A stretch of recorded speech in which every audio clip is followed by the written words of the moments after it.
Good morning, everyone. Good morning. Good morning. Good morning. We're still morning. Okay. In any event, ladies and gentlemen, without any further ado, I want to bring up the woman responsible for the successful protest in Atlanta regarding the YSL trial. This went down less than 48 hours ago. There's a lot of things happening in the courtroom. People are watching what's happening in the courtroom. Then people have actually commented on social media. But there's one individual decided to come down and make her voice heard. And she brought a bunch of people out. And I want to talk to her, ladies and gentlemen, because putting on an event like this is not easy. And there are many different variables to put on a protest. And I want her to tell a story. I want her to tell a story. She has a very interesting past. And I first and foremost, anytime you have people that actually put in the work, you got to listen to them. Ladies and gentlemen, without any further ado, let me bring up the incredible, the extraordinary Empress Fox. What's Hello. going on? What's happening? Well, how are you this morning? I'm doing good. I mean, listen, I should have been out there with you, but I'm a reporter, so I should have still been out there with you. No, Okay, I I'm gonna mean, no. talk and I'll let you know. That's not the last time people gonna see us. So we got more Oh, opportunity. I love that. I love that. So first and foremost, ladies and gentlemen, please in the comment section, please welcome my guest, Empress Fox.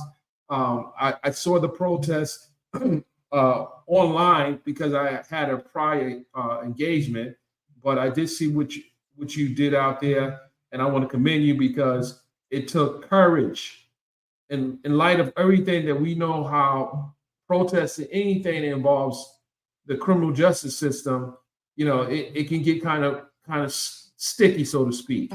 Hmm. But you definitely um, set a precedent for this trial, how people are viewing it, and I want to commend you for that. Thank you. I appreciate. First and foremost, how are you feeling? I'm still a little tired because I drove there, and about 6 hours after the protest, I drove back to Chicago. I tried to get some rest last night. I'm still a little tired, but other than that, I feel accomplished. I feel accomplished. So the tired is worthy. And I saw the welcome you received by not only the citizens in Fulton County, but the family members and attorneys. Some of the attorneys that actually had commented regarding you doing this. Absolutely. How does that make you feel? Um, like I made an impact. Like my nothing was in vain, and that people are seeing it and people are now actively wanting to be involved. When I saw the attorneys be able to stop and even say anything, I thought maybe they may keep walking, but they stopped and said a few words, and that made that much more of a difference because the people wanted to hear what they had to say, and they may not have been able to talk about the case obviously, but they were able to speak and say thank you. And a lot of people were worried about protesting, so a lot of things that transpired was actually able to calm people's mind down and say, okay, we can do this, we can fight, we don't have to be afraid. So yeah. Do you think that's one of the reasons why a protest hadn't happened prior to you coming and putting boots on the ground in Atlanta? I think, let me get my words correct. I think that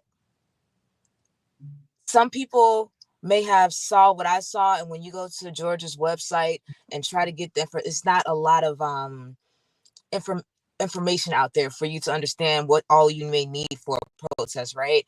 But on top of that, I think a lot of people are afraid of going to a courthouse. If it's not about them, most people don't want to show up to a courthouse. And a lot of people did have fears because they saw how Atlanta treated the protesters for Cop City and the other protests that have happened, and they didn't like the way that the police interacted with them. So what I did when I was setting everything up, I went down to South, literally drove down to Atlanta and went to City Hall to make sure that I had everything that I needed.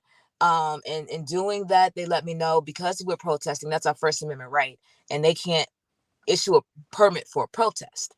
Um, Right, right. and But you were trying to do you were trying to stay within the boundaries of right, I wanted the to make was safe, and I wanted to make sure that everybody knew that they were safe, because there was a lot of the reserve from a lot of people. They're like, y'all gonna go to jail, the police gonna come like, and it wasn't that, because in me contacting the Special Events Center of Georgia, they put me in contact with the captain at the APD. They put me in contact with the person that's over the Fulton County Courthouse. They CC'd like 15 different people on the email, so I was able to make sure that we were good. They sectioned off a corner for us. They didn't bother us, and I just want people to know moving forward. Wait, hold on. They sectioned off a corner for you? Wait a minute. I have to go there. Because I've covered many protests. When you protest, and they tell you how to protest, then it almost feels like they control your protest. All right. But let me explain that. So we were going to be on the front of the courthouse, because I have been protesting out there 4 or 5 times already. I came from Chicago for the past 2.5 months down there, and I was out there by myself, essentially protesting outside the courthouse. Now, they didn't say anything, right? But yesterday at this point, yesterday, or 2 days ago, whatever, they made us move. Now, again, they made you move. What were you doing for them to make you move? What's happening? We weren't doing anything. We were standing, there was like 4 or 5 of us standing out there, but they were like, we created this space for you guys over here, whatever. But moving forward, once we grow larger, we're not going to be able to be told what to do. So I'll just leave it at that. Right. I get it. Okay. So, it's a chess game, you gotta test the waters. Right. You got to test the waters. So, I want to say something else, and I want people to understand what I'm about to say.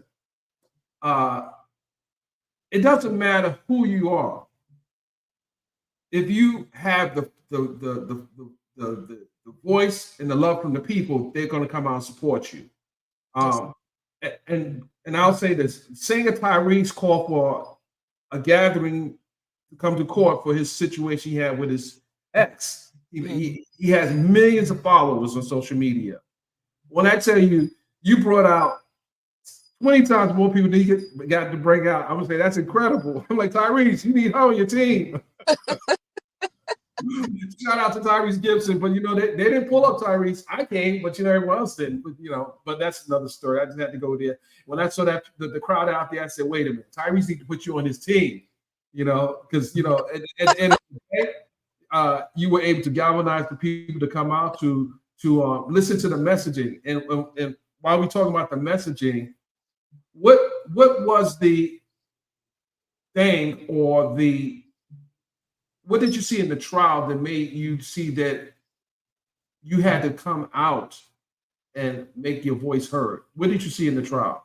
You could take it from the very beginning, or wherever.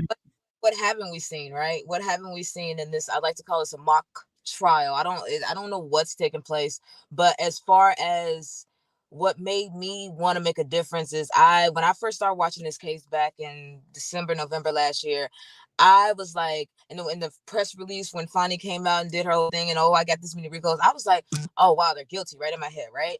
So then when I started watching the case, about a couple weeks into it, I'm like, I feel like their rights are being violated. Instantly, I felt that. And just the way that things are being handled, I feel like it was prosecutorial misconduct. And here we are 10.5 months later, and I believe that it is prosecutorial misconduct. I believe that they're trying to, in a sense, use the RICO as a way to do a legal double jeopardy. I believe that should not be happening. I believe that they are weaponizing art, which I don't believe should be happening when it comes to the lyrics. I believe that the ex parte communication should have caused this to be a mistrial months ago. And I also feel like when you see things with those curative jury instructions, and about all, various court cases, but here we are, we're 10.5 months in. They claim we have about 6 more months to go, and we already have 22 jury instructions on top of the 100 and something overt acts and all this. There's no way that this can be a fair trial, and therefore I feel like that's why I feel like it needs to stop, because we're at this point wasting the jury's time and wasting taxpayer dollars. And here we are, they can't even go over other cases of current things that have happened, because we're over here talking about stuff that happened 10 years ago. So I feel like Fonnie Willis needs to open her eyes and bow out. You talk about art. You are an artist as well. I saw your performance. Very good. You're very talented. You come up with with creative words in your music. When you see that a detective or several detectives have gotten onto the stand and talk about their interpretation of our culture and their explanation of how they have the understanding of our culture, what do you say to that? I say, just because you've seen it doesn't mean that you know. If you haven't lived it, if you're not a rapper, if you can't infiltrate something and just think that you know. That's what I'll say. Young Thug, as well as the other defendants, have been sitting in various county jails for close to 2 years, if not longer. Over Uh, 9 days. I'm sorry. Over 900 days. Right. So, with that said, um, there was a mistrial triggered most recently with the evidence presented to Wooney Lee. Mm-hmm.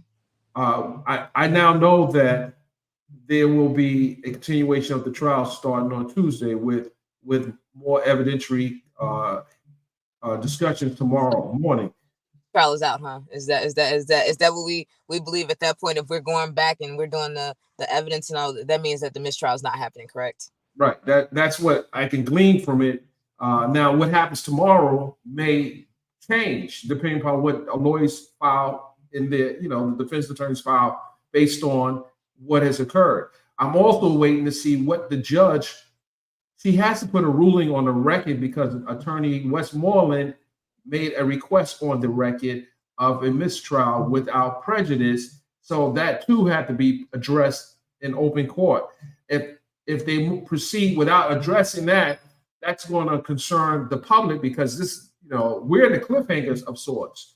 Yeah, and that's what I said on Friday. I said at this point we don't know, because people were asking, was I still going to do the protest because we weren't in court? I said absolutely. That's the best time to do it because it's showing the continuation of the misconduct that I speak of. It's showing suddenly the cameras break and we don't know what the heck is happening, and there's no court the next day, and everybody was left stuck.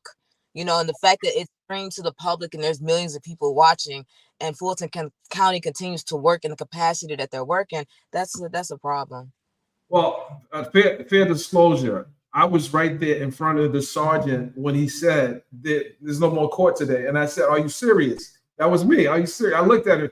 I said, "Are you?" I thought he was trying to punk us because we all in the hallway waiting, and I was number one on the sheet. So I said, "Are you serious?" And he said, "I'm serious." And looked at me and I said, "You look serious." Because I heard they were only letting 8 people when outside of the media, but 8 public in at a time that day, or they were attempting to, and then it just kind of all just fizzled, and here we are. Well, once the judge and the way, let me paint a picture for you. Okay. They were waiting for the last attorney to show up to court, so that gave us, the members of the press and the public, a reason to believe that there was going to be something taking place in the public. And that was Attorney D. Williams. So she walked in, they said, the judge is waiting for you. So when she walked in, I'm already, getting my bags ready to walk in there. And then we waiting for about another 20 minutes. He comes back out and says, court is adjourned. But none of the lawyers walk out. So this is not an ex parte because all the lawyers involved, but right. This felt like an ex parte for the public. Right. And it was just, we all were watching. And I think Whitaker came on the screen for all of 4 seconds and then it just went black. Okay, so we were out. We're still outside. But I don't know the backstory is I was actually the first one in the court originally.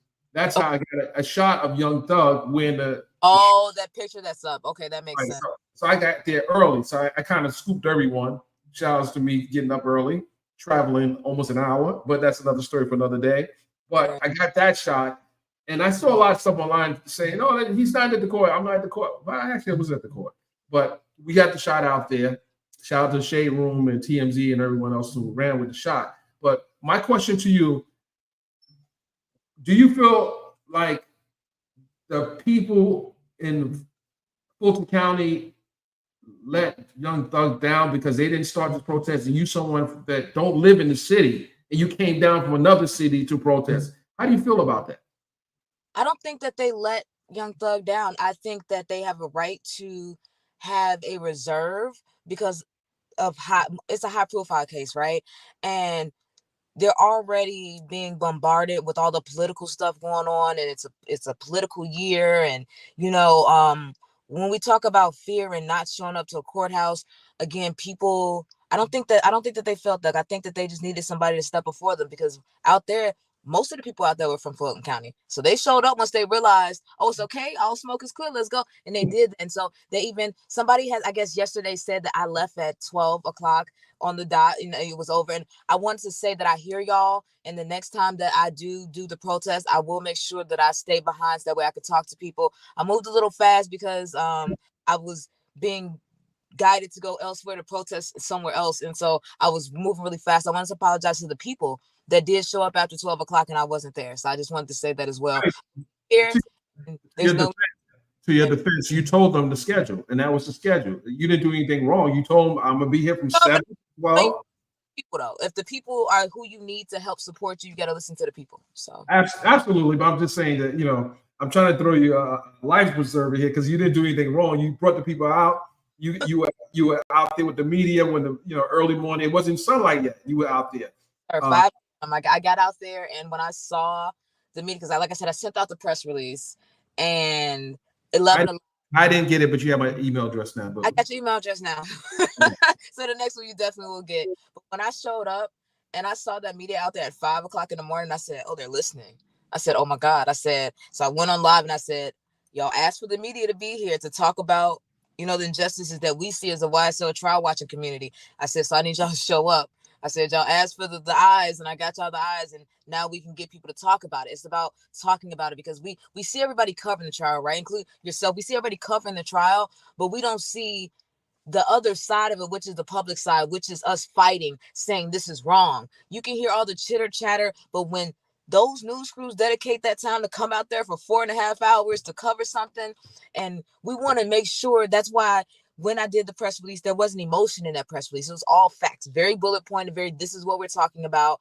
I want to be sure that the voices of those men are heard as well, because there's only so much that their attorneys can do when in regards to the public, right? But there are people like myself, there are other people that can come out and raise that awareness that this is happening, right? So now we got the world talking. So now the world is just talking about the case. Now the world sees, this thing has poured outside the courtroom, and that's important, because people have to see that it's not just a social media thing. This is something that is affecting people's lives. You made a good point when you pointed out that there are people that have yet to be able to get their day in court because of the resources being dedicated for this trial, and that's, people are missing that point. That's so important, because you got to live in it. I don't want to cut you off, but the was it 4,000 rape kits that have yet to get to. You have actual things taking place right now, but we're spending a year and 3 years at this point talking about stuff that happened 10 years ago, and we're using all the resources, the largest case in Georgia history. Why must this continue? Why can't Fonnie and Love, why can't they bow down and just say, you know what, we made a mistake? They never take accountability. As long as I've watched this case, anytime Miss Love is ready to be reprimanded, she always finds a way to divert that attention away from her, instead of saying, okay, you know what, I made a mistake. And when I look at accountability, I look at Fonnie Willis and I say, you're the district attorney, correct? And you want to hold others accountable, but you don't want to be held accountable. That's also a problem.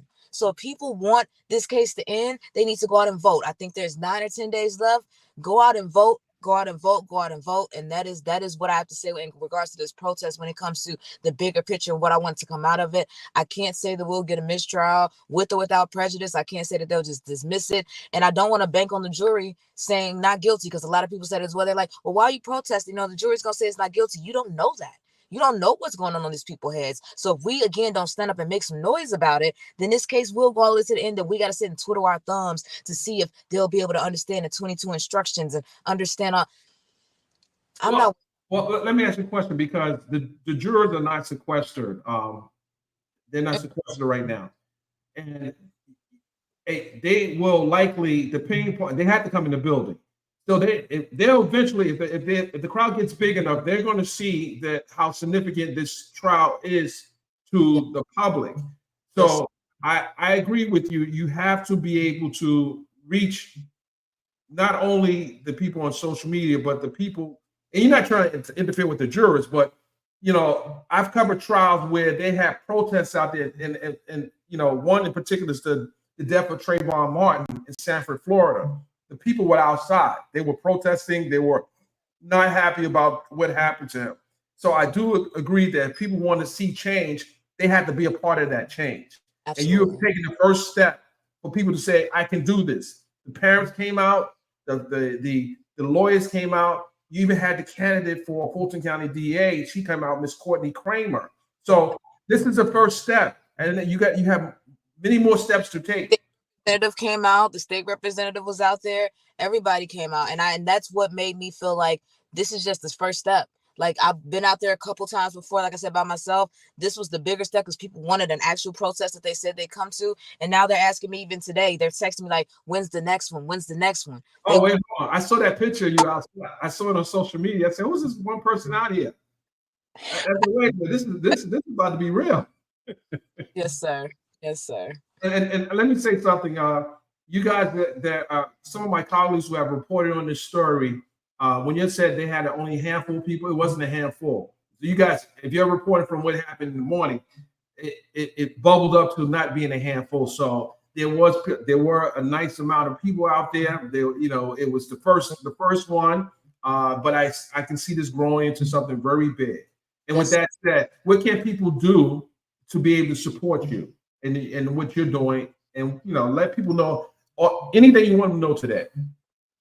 I would say follow me on social media, most likely on Twitter. I'm active on all the social media channels, but Twitter is my hub, or X, I'm sorry, is my hub. You can find me at I am Empress Fox. All social media is I am Empress Fox. You guys can, especially when it comes to this protest, if you guys can hashtag in the YSL trial, that's how digitally we can amplify the words, and you can say your piece and then hashtag in the YSL trial. You can fan art, whatever we can do to continue to get that amplification of what's taking place. Make sure y'all bullet point. People like bullet points. Make sure y'all bullet point and say this is what's going on. And So, Empress, I'm typing it in the header right now. So what is your okay, it's I am. I'm typing this. How people can find you. I am Empress Fox. Yes, sir.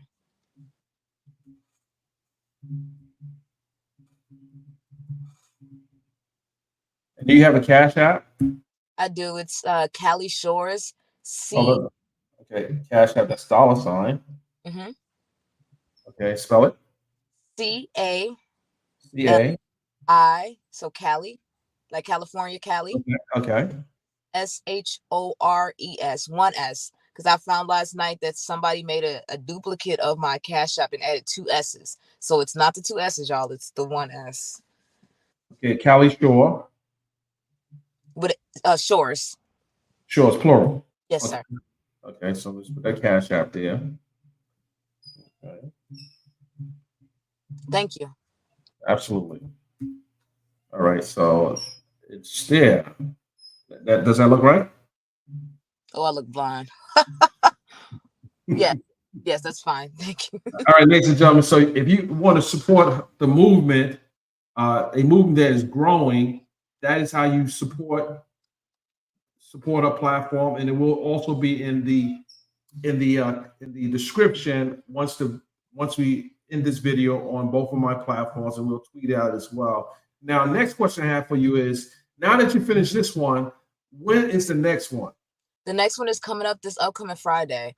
I told some people that I would be out there every Friday until they end this case, and I meant that, and I stand by that. I will say the date that I'm trying to amplify a bigger protest, well, the next day that I would like the media to officially come out will be November 21st. That's an exclusive. Y'all heard it here first. Some November 21st. Okay. And this campaign is bring them home for the holidays. So I want a lot of people to be actively involved in this one. I need the celebrities to come out. I need the influencers. I need the bloggers. Everybody that believes they have a voice. I need them to be out there November 21st because we need to bring the boys home for the holidays. And I mean that.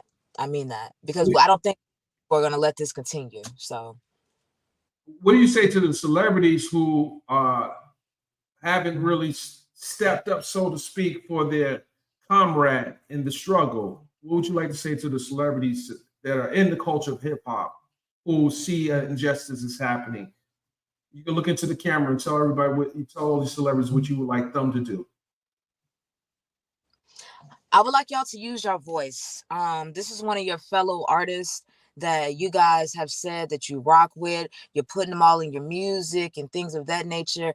I've seen some of you guys come to the courthouse, but when it comes to protesting, when it comes to making your voice heard, when it comes to having such a platform that you guys have, I really believe that you guys don't see that this case does affect you guys in the long run when it comes to artistic expression. I feel like this case will eventually become case law, and it's a lot of lyrics being used in this case. And I think that your voices matter just as much as my little voice matters. Your voice matters even more to stand up for his rights, but stand up for his rights and their rights is standing up for your rights. So I believe that you guys need to come out. You guys need to, at least, even if you just show face, that will be just enough to show the people that, okay, people do support him. People aren't afraid. And I would like if some of y'all can come out and just speak, because it is an attack on artistic expression, like through and through. And it's happening more and more. You got the YNW Melly case. You got all these various cases where they're trying to pull lyrics. We have to say something now, because then when does it stop? So I need you guys to use your voice and amplify that. We won't let that be a thing. So, and I'm I mean that there's a bill going in called the rap bill. I haven't fully delved into it, but I did meet the woman that helped formulate that bill to go to Congress so that nobody can use evidence of lyrics against you. So I want to really fight for that. Right. You want, and that I think that has been my position as well. I want to hear hard evidence. I want to hear wiretap. I want to hear things that literally points to that person. Lyrics. I've been covering hip hop since the 70s. Well, I've been on hip hop since the 70s, but I've been covering various artists, big name artists, small name artists. So I've been a part of the culture. So when I hear testimony of rap lyrics and the interpretation, it has to align with what I know as the professional who have written tons of hip hop publications, who the detectives have probably read. But we want to make sure it is aligned with the crimes that you are charging these people with. If it doesn't, then we have, if the rap doesn't fit, you must acquit. You must acquit. What you said. Absolutely. I agree. So I commend you once again, Miss Fox. You know, it takes a lot to do what you do. It takes courage. I've seen what happens at protests. I was literally at a protest in Ferguson, Missouri, when Michael Brown was killed. Mm-hmm. I was gassed. I'm a member of the press. I was shot right over my head. So I as well. And so that's why I'm like, I'm doing this in a whole nother state. I want to make sure that all my T's are crossed and my I's are dotted, so that I can make sure that the people that do come out to support are protected. And that's why I kind of did what APD asked me to do, when it comes, because I've been to those other protests. When Kanika Jenkins, we went out there and I was covering that as a photographer, and they had batons and mace, and we were so peaceful. And I just didn't understand why we got that type of energy. When we were protesting George Floyd in Chicago, they came out with the shields and all this other stuff. And I'm like, we're sitting on the ground, we're peaceful. And I told the captain, I said, I'm gonna need y'all to lower yourself, because y'all feel like a threat to us. So if we respond now, it's because you guys brought the threat to us. We weren't the threat to you guys. So I definitely understand what you mean about how crazy protests can get. And I like to say that if we don't get this case taken care of, we may not be peaceful forever. Hold on, I need to give you this. I need to give you this. We'll leave it on that note. I'm gonna leave it on that note. Absolutely. Thank you so much for having me. Chris Fox, I thank you. I appreciate you for coming in, and you could be doing anything else, but you're sitting here, with me today, talking about what's to come in this never-ending. Next Friday, I will be out there. Next Friday, this upcoming Friday, I will be there. I will be there. So I get the invite this time. You get the invite. please come out. Let's get some stuff handled. Actually, wait. That's not the 31st, is it? Am I tripping? Sorry. No, 21st. Well, make sure the court is open because I know people leave early. The court should be I was gonna say this upcoming Friday. I don't know if that's Halloween, but I've been saying it that date, but I don't know if that's actual the 31st because the 31st. We got to look at it. I have to pull my calendar up, but we have the dates, and if it changes, you'll send an email out, and we'll share it. You just keep us updated with the flyers and so forth. Absolutely. We'll post it on our page and make sure everyone deserves a voice to be heard. And once again, keep doing what you're doing. And reach out. If I can lend any of my resources, I'll do what I can do. I'm also a member of the press. So I have to, I'm in the middle. I haven't taken a position one way or the other than don't use rap lyrics unless rap lyrics leads you to the crime. And if that doesn't really lead you to the crime, don't use them. And that's my position. Again, thank you so much for having me. I appreciate you for reaching out. And next Friday, this Friday coming up, every Friday, but this Friday, I will be out in Atlanta. Like, I do come down from Chicago, so I do make the drive, but it's worth it. And I know that it's not in vain, and I know that we can make a change. So again, thank you for having me. Hold on. You making drives out? What about how much is the ticket for you to travel? 300 round trip. 300 round trip. Well, let's see if we can do something about getting you some flights out here so you can be okay. Ladies and gentlemen, you're watching this. She shouldn't have to drive to protest in the county that she doesn't live in. You guys can help her with the flights, especially, I don't know what platforms you go on, but if they can't buy you a flight ticket, you're in the wrong platform. I'm not a content creator. I'm just kind of here. So I guess at this point, people want me to build up my own platforms and stuff like that. So right now I do have YouTube, but I haven't really created content. So I don't have that support, but I do now on Twitter. Twitter has let me know last night that they fully support. So hopefully moving forward, things look a little different, but you got to start somewhere, right? Yes. Ladies and gentlemen, if you're going to support this video on my platform, please don't hit my Cash App, hit her Cash App and support her. Just send whatever love you can send today to her. Don't send it to me. Make sure you guys are putting your resources to her today. And so this video is dedicated to her. Anything you guys can do to help her make a trip, I don't want her on the road and she can be on a flight. She needs to get a ride from the airport to the protest. So hit her Cash App up. Don't hit mine, and I got you. Thank you so much, Mr. Byron. Thank you. Appreciate you. Ladies and gentlemen, Dennis Byron, Empress Fox. We'll see you on the next live. We out.